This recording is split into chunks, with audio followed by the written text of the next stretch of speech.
Նոր մեղադրանքներ են ներկայացնում Հայաստանի էլեկտրական ցանցեր ընկերության նախկին կառավարիչներին, երկրի վարչապետն ու ՀԵՑ ժամանակավոր կառավարիչը։ ՀԵՑ-ի անունով վարկ են վերցրել բանկերից եւ տոկոսով եւ առանց տոկոսի վարկը այդ նույն գումարը ըստ էության տվել են որևէ կարգավիճակով կամ կոնկրետ անձանց կամ կոնկրետ ընկերությունների, ասենց երևույթ էլ նկատվել է, հա։ 43 րոպե տևած քննարկման ընթացքում Ռոմանոս Պետրոսյանը չհաստատված խախտումների մասին է զեկուցել, դրանց առնչվող 10-ից ավելի քրեական վարույթ կա նախաձեռնված։ Փաշինյանն էլ ուղիղ եթերում, ինչպես միշտ առանց դատու դատաստան իրավական գնահատական է տվել, ՔՊԱ-կան կառավարչի ներկայացրած թվերն ավելի ճոխացնելով։ Հիմա տեսեք, դուք ասում եք 1, 2, 3, 4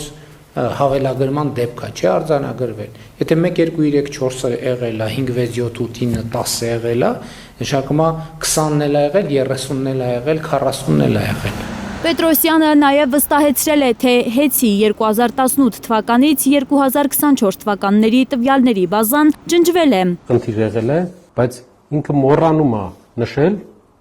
որ ջնջվելուց հետո վերականգնվել է, որպեսզի դուք վստահ լինեք,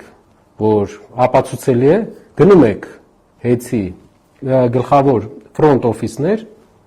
եւ պահանջում եք ձեր վերջի 3 տարվա տվյալները։ Տվյալների բազայի ոչնչացման մասին նաև հանրային ծառայությունները կարգավորող հանձնաժողովի նախագահն էր հայտնել։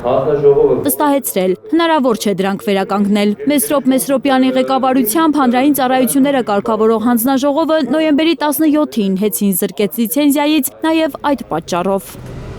Որ տվյալների բազան չի ջնջվել, պարզել է փաստերի ստուգման հարթակը։ Այսօր FIPM-ի լրագրողը ՀԵՑ-ից խնդրել է իրեն տրամադրել 2019-ից 2025 թվականի նոյեմբերի իր բնակարանի օգտագործած էլեկտրաէներգիայի տվյալները։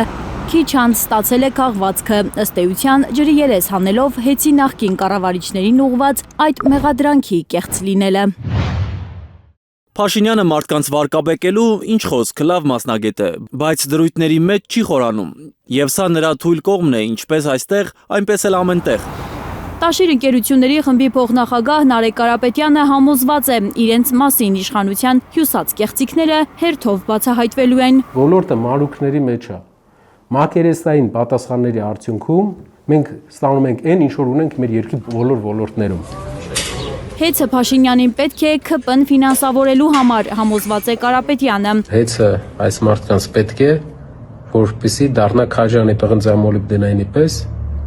ՔՊ-ն ֆինանսավորող եւս մի կառույց։ Փաշինյանն այսօր ըստ էության խոստովանել է, որ պետությունը բավարար գումար չունի ՀԵՑ-ը պետականացնելու համար։ Ինձ համար լավագույն ցանկալի տարբերակը առաջի տարին։ Ճիշտ ասած, ես կցանկանայի։ Հա, բայց այդտեղ ֆինանսական հարց կա, որը բյուջետային ֆինանսական հարց է, որտեղ մենք ռազմավարական առումով այս հարցը կլուծենք, դուրս կգանք եւ առանց այս Դեռ օրեր առաջ էր ՀԵՑ նախկին տնօրեն Դավիթ Ղազինյանը զգուշացրել, որ պետությունը չի կարող գնել ՀԵՑ-ը ու ակնարկել էր, որ թուրքեր են հետաքրքրված ՀԵՑ-ով։ Ես ինֆորմացիա եմ ունեցել, որ հանձնաժողովի անդամները հոկտեմբերին եղել են ներկայացուցչական կազմ է եղել Թուրքիայում։ Եվ հիմա Փաշինյանն այսօր չի բացառել ՀԵՑ-ի համար նոր ներդրող գտնելու տարբերակը։ 3 ամիս կբանակցեն ՀԵՑ-ի սեփականատեր կալանավորված Սամվել Կարապետյանի հետ։ Եթե համաձայնության չգան, Հայաստանի էլեկտրական ցանցերը գերակաշահ ճանաչելու գործընթաց կսկսեն։